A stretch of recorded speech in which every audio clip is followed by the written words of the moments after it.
जय भीम दोस्तों आइए एक बार फिर से आप सभी लोगों का हमारे YouTube चैनल पर हार्दिक स्वागत है।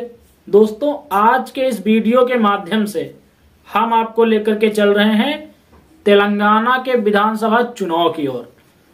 साथियों, जैसा कि आप लोगों को मालूम है कि 2023 का जो विधानसभा चुनाव इस बार होना था वो अभी प्रगति पर है।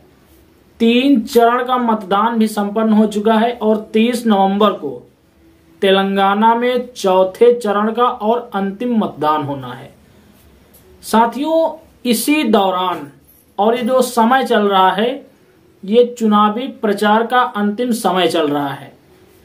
इन्हीं प्रचार के दिनों में साथियों बीजेपी की तरफ से बीजेपी के स्टार प्रचारक और उत्तर प्रदेश के मुख्यमंत्री माननीय योगी आदित्यनाथ जी तेलंगाना में गए। उन्होंने एक रोड शो करते हुए मुस्लिम आरक्षण के विरोध में बयानबाजी कर दी। उन्होंने एकदम स्पष्ट बोला कि अगर तेलंगाना के अंदर बीजेपी की सरकार आती है तो वो मुस्लिम आरक्षण को खत्म कर देंगे, क्योंकि मुस्लिम आरक्षण असंवैधानिक है।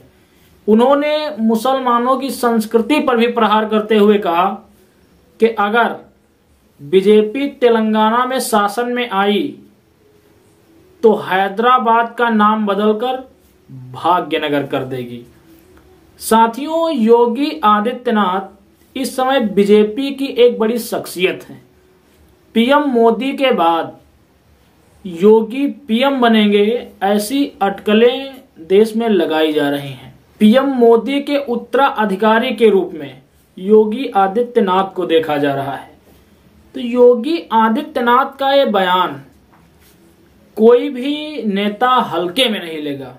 दोस्तों, ज्यों ही तेलंगाना में उन्होंने बयान दिया, जो विपक्षी दल थे उनमें खलबली मच गई। तेलंगाना में काफी मजबूती के साथ असदुद्दीन ओवैसी चुनाव लड़ते हैं। 2018 के चुनाव में लगभग उनके 7-8 विधायक जीते थे। उन्होंने साथियों ये मन बना लिया है और ऐसी अटकलें लगाई भी जा रही हैं राजनीतिक विशेषज्ञों के द्वारा कि शायद तेलंगाना के अंदर बीजेपी को हराने के लिए असदुद्दीन ओवैसी बीएसपी सुप्रीमो मायावती जी को समर्थन कर सकते हैं, या हम यूं कहें चुनाव के पहले या फिर बाद ऐसा होना संभव है। अगर बीएसपी तेलंगाना में 2-4 सीटों से मात खा रही है तो असदुद्दीन ओवैसी किसी अन्य दल को समर्थन ना देकर बसपा को ही समर्थन देंगे, क्योंकि कहीं ना कहीं उनका अपना एक राजनीतिक दल भले ही है, लेकिन वो बसपा सुप्रीमो मायावती की तारीफ के कसीदे पढ़ते नजर आते हैं।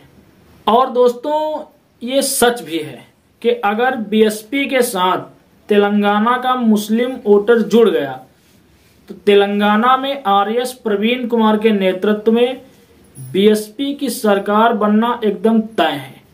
और हो या ना हो, इस बार जो राजनीतिक विशेषज्ञ हैं, जो सोशल मीडिया पर जो बहुजन यूट्यूबर्स हैं, जो बहुजन समाज की बात करते हैं, उनका एक ग्राउंड रिपोर्टिंग है कि तेलंगाना के अंदर इस बार केसीआर को परास्त देकर बीएसपी आरएस प्रवीण के नेतृत्व में सरकार बनाएगी।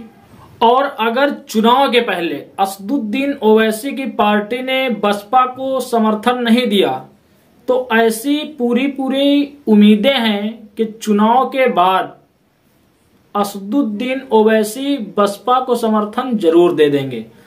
और ये इतिहास भी दोस्तों रहा है कि जब इस देश में दलित और मुस्लिम फैक्टर काम कर गया तब तक एक नया इतिहास बना है। चाहे वो उत्तर प्रदेश में सन 2007 का मामला हो। सन 2007 में दोस्तों उत्तर प्रदेश में मुस्लिम और दलित वोटर्स बसपा को एक मुश्त मिले थे। तो नतीजे आपने देखे थे कि देश भारत के सबसे बड़े सूबे में बसपा प्रचंड बहुमत के साथ पूर्ण बहुमत की सरकार बनाई थी। अगर ऐसा तेलंगाना में हुआ तो जो बसपा के शासन में आने की संभावनाएं हैं ये हकीकत में बदल जाएगी। किस किस को लगता है कि अगर हो सके तो चुनाव के पहले ही बसपा और असदुद्दीन ओवैसी की पार्टी का समर्थन हो जाना चाहिए, उनमें तालमेल हो जाना चाहिए।